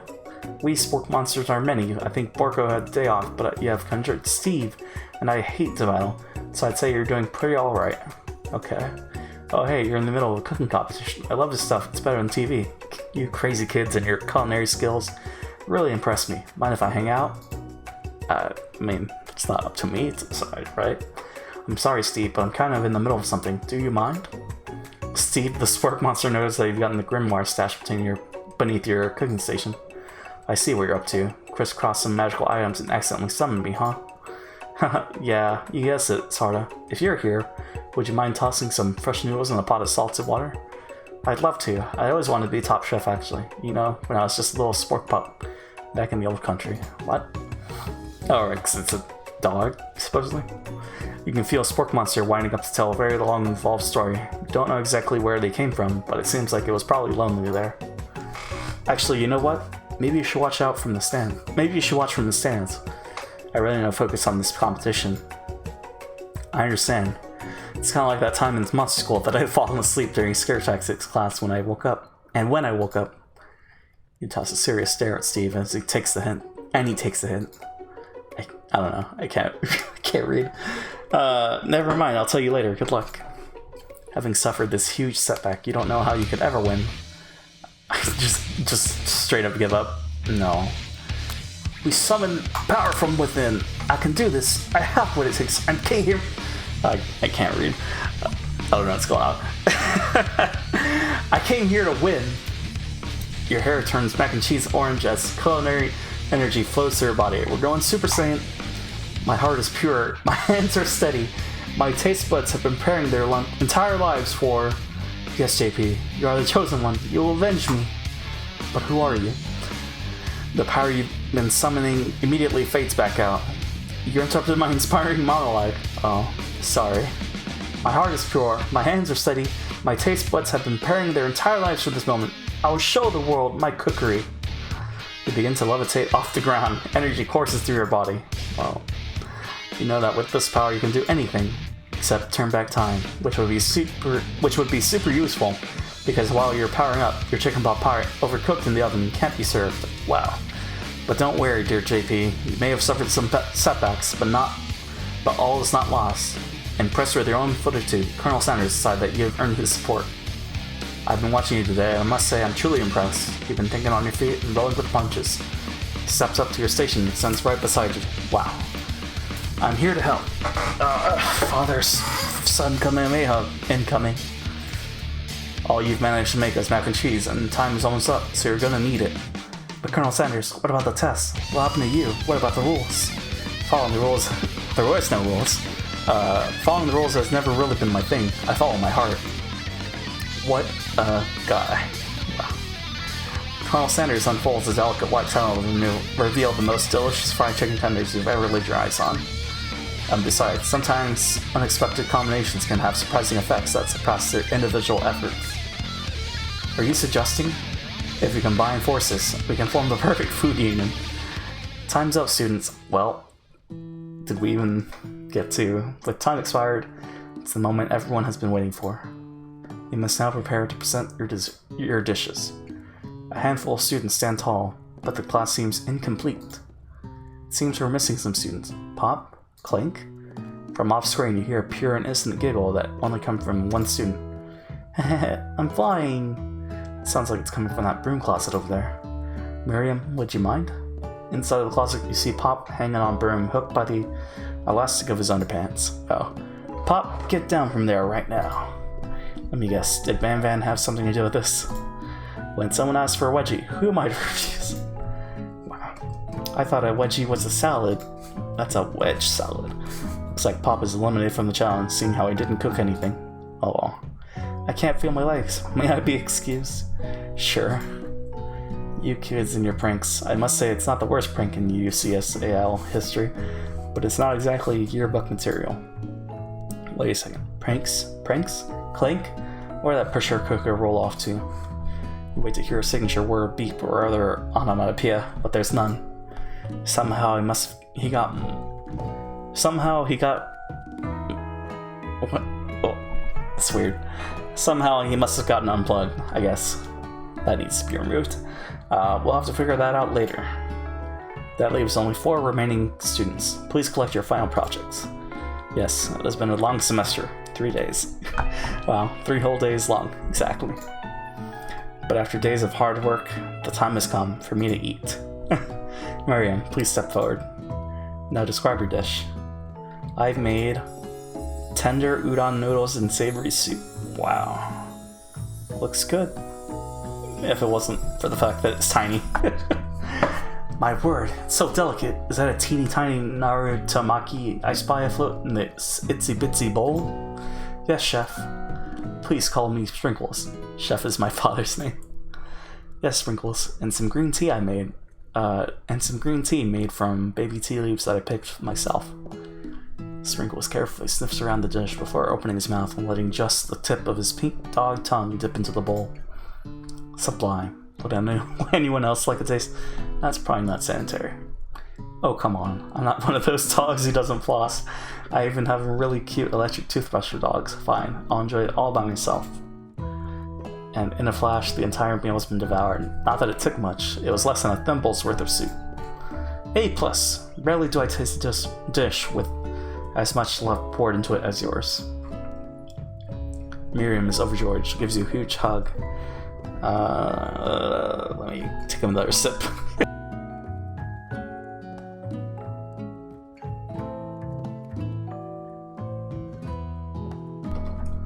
Excuse me. Huge hug. Thank you, JP, for helping me to believe myself. Van Van, you're up. Now describe your dish. Wait, he said 4 students. So what about... there's 5 of us. I made uni over smooth egg custard in a and an axe-hone urchin shell, topped with caviar. I mean, it looks good, but I don't like the spikes. Did you skewer one type of version with spines from a second different colored type of version? Yeah, Sprinkles. A bit much, don't you think? That's exactly why I did it. A bit much is kind of my brand. Doesn't it look cool? Sprinkles leans in to sniff the uni, but he can't get his nose close on account of all the spices. All the spikes. Oh. He begins to paw it erratically, causing the custard to slosh around. Woof, woof. Please be gentle with my cuisine. Grrr. Finally, Sprinkles goes all in, tongue first, but he can't get past all the needles. He reels back as his tongue is poked and prodded. Ugh.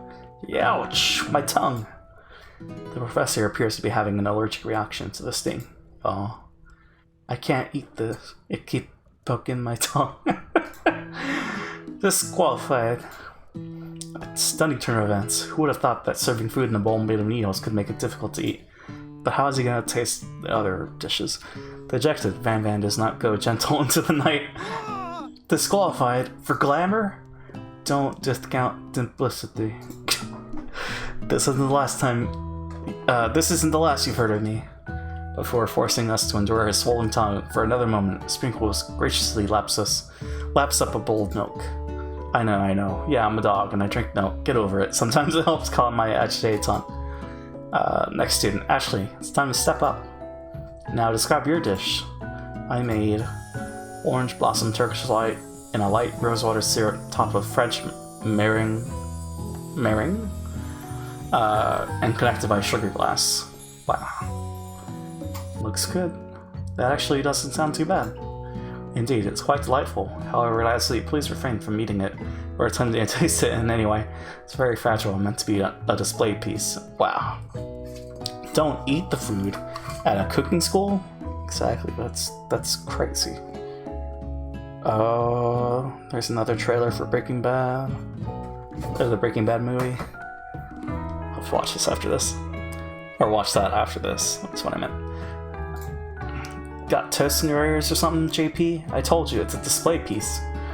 Well, actually, I must say, it is beautiful. However, this is a cooking competition at a cooking school. Yeah, which is why I cooked it, and did an extremely good job cooking it, too. I didn't realize that we were having an eating exam. If I wanted to be judged on eating, I'd go to the College of Eating, a school for the hungry. I suppose you could smell it if you absolutely insisted, but don't breathe too hard. You might disrupt the sugar spiral. If the food cannot be eaten, cannot be judged, or disqualified. Well, rage overtakes Ashley, and she finally cannot keep her two-faced routine up. Oh god. You wouldn't know how high-end cuisine if it cooked to you. You wouldn't know high-end cuisine if it cooked to you. Okay. And with that, Ashley storms off to rededicate herself to being the best, but this time without being shackled by trying to be fake nice and liked by everyone. This isn't the last you've heard of me either. If this class gets much smaller, I'll be teaching myself, but it's finals. So, that's it, right? You and Colonel Sandals. You and Colonel Sanders, the final cooks, step up together. 2 chefs? What began as... I guess it's 4 entries, but yeah. 5 chefs total. What began as a bowl of delicious mac and cheese has become something else. He examines it closely, sniffing and eyeing the bowl. Uh-oh, I don't have a good feeling about this. From somewhere in the room, a little drum roll plays. Just when I thought I've seen everything in this kitchen, you give me this thing, and completely blow me away? In my 49 dog years of life, I've never tasted anything so delicious and perfectly balanced. It's so delicious, in fact, that everyone passes the glass. Wow. You pass, and you pass, and you get a pass. Everyone gathers around and partakes of the mac and cheese bowl. They all seem to transcend this reality into another dimension. You win. Together, you and Colonel Sanders have made a new menu item. The new menu item is so impressive that even Van Van and Ashley are drawn back by its magnetic fragrance. Oh. When they gaze upon your mac and cheese bowl, they admit that you are indeed an excellent chef. Sprinkles declares that you have passed. Everyone has passed. There were supposed to be more battles, but come on, how could it be better than this one? Wow. Now that the school year is complete and everyone has graduated, the students return from one last assignment to get their groove on. It's the finale. The cafeteria has been completely redecorated in order to serve as the site of the school's graduation dance. Compared to the massive high-tech cooking arena, the humble decor seems downright cute and cozy. DJ Dog's in the house! You knew that Sprinkles was a master chef, but also a well-renowned turntablist? Who says you can't teach an old dog new tricks? Van and Ashley tell everyone that they've committed themselves to righting the wrongs they did while they were villains. For a moment, you actually believe them. Not another haunting. No ghosts allowed at graduation, clearly written in the school's bylaws. I was never actually a ghost. It was all a trick to get you to finally notice me. Wow. Oh, amusing. And now that everyone is together, it's the Spork Monster. He's totally mellowed out. Everyone, the Spork Monster is no more. From here out, I prefer that everyone refer to me by my new name, Party Monster. Okay. Students try to finish what he had heard. The student tries to finish what he had to say, but everyone is too wrapped up talking to Party Monster. The dejected student walks off. Alright. Maybe things didn't work out for Miriam romantically, but she found the love in her cooking, and you know she's gonna do great. A red carpet rolls out across the floor of the ballroom. It's like a Hollywood movie premiere. Who could command such an entrance? Well, you know who it is. What? Oh, okay. It's Pop! He arrived late to the dance, but apparently for good reason. Walking the carpet, you see pushed off his dirty chef's hat. A crown? Welcome back, Pop. You know, you weren't able to complete the final exam except your diploma. So we had it mailed directly to your father. We figured it was the least we could do for the school's dean. Oh, now I get it. Now we get a new wing of the school. Not to mention the honor of educating the son of the Chancellor of such and such. Gotcha. The music of the dance is interrupted by the sound of sparking and electrical hissing. It's Clank, who has arrived late to the dance. Now that I've graduated, I can reveal my truth. Whoa, he's still doing the talking thing. I am Clank, and I am not of this earth. I'm actually from a faraway planet in another dimension. What? I actually feel like I knew it this whole time. Now that I've learned the ways of your kind, I must return. Miriam, will you come with me? I don't know what to say. Besides, no, obviously. I've just begun to learn who I really am. This isn't the time for me to devote my life to figuring out who you are, Clank. You're blown away by Miriam's maturity. It's pretty clear she has managed to surpass you in that regard. I understand, kind of. Humans are weird. Wow. Portal opens up and Clank disappears through it. Finally, Colonel Sanders arrives. Howdy, classmates. Wow, so casual. Just like the first day you met him, he has come prepared to feed the entire class. However, it's not enough to just give them a bucket of chicken. This time it's a full meal. Oh, I didn't get to be the most famous chicken man in the history of chicken and man by not reminding people to go out and buy my chicken. Okay. All right. Wait. The end? Question mark. No, it's not the end. As everyone feasts on their delicious chicken dinner, Colonel Sanders finds you sitting at the edge of the dance floor. JP, what are you doing sitting all alone? Oh, you know, just waiting for the right person to ask me to dance. I wonder, might you tell me what are the qualities that you would expect to find in such a lucky person? Off the top of my head, oh, I don't know, a spicy musk, a tidy goatee, and a degree from the University of Cooking School Academy for Learning, just to name a few. It truly is my lucky day. Well, would you dance with me? Yes, I would love to. As you glide across the dance floor, hand in hand with Colonel Sanders, the future stretches out in front of you. And once my 100th franchise is up and running, I'll be ready to take a day off, and I'll be so glad to spend it together with you, JP. How sweet. We'll work together and play together. Colonel Sanders stops dead in his tracks. Work together? Well, I think this is something I'll just need to do by myself. But who will help you run your restaurants? I don't believe I need help. Besides, based on your time at school here, do you really think running restaurants is the best path forward? What? Could it be? You found a love collection, but failed to earn Colonel Sanders' respect as a chef? What? Can you live with only half of him? Will you be able to endure sharing him with his other love? The life of an entrepreneur? I suppose I can enroll at pastry school. Oh, my dear JP, I'm sure that you'll find your place eventually. And along the way, you'll have me by your side. The end. Wow.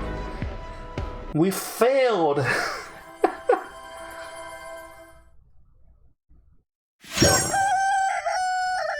Wow, now we get to see the beginning stuff that we couldn't see. Oh, man. We just have to give it a second. It's gonna say it's not working, but then it's totally working. Maybe we have to click out of it and then click back in. There we go. Oh. It's so buggy. Just let it run. It's about to, you know, it's about to get to the main menu again.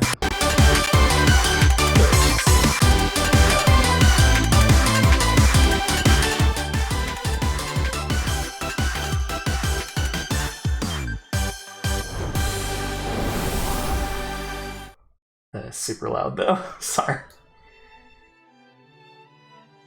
Glad I caught that though. 4.7. Okay. So that's it, I guess. I mean, we could do another playthrough and try to get the true ending, but I don't know. But I think it comes down to that part that we messed up on. Well, and also sitting next to him. That's probably another thing. Credits. Very cool. Yeah. It was fun. But yeah, I guess it's not a full-blown dating sim. But oh well. Go buy KFC. I was going to not really. Not anymore. But yeah, I guess that's it. And there, I guess there's a secret ending, and then you have to get the other ingredients to the recipe. 11 ingredients, which I'm not sure how you do that in one playthrough. Yeah, I don't know. Maybe there's glowies in the background that we could click on. Not sure. But anyways, yeah, that's gonna be a stream, I guess. A little under 2 hours. Oh well. Yeah. Thanks for tuning in. Sekiro finale tomorrow. I'm feeling tired, so sleep schedule is not fixed, unfortunately. But yeah, have a good one, and bye.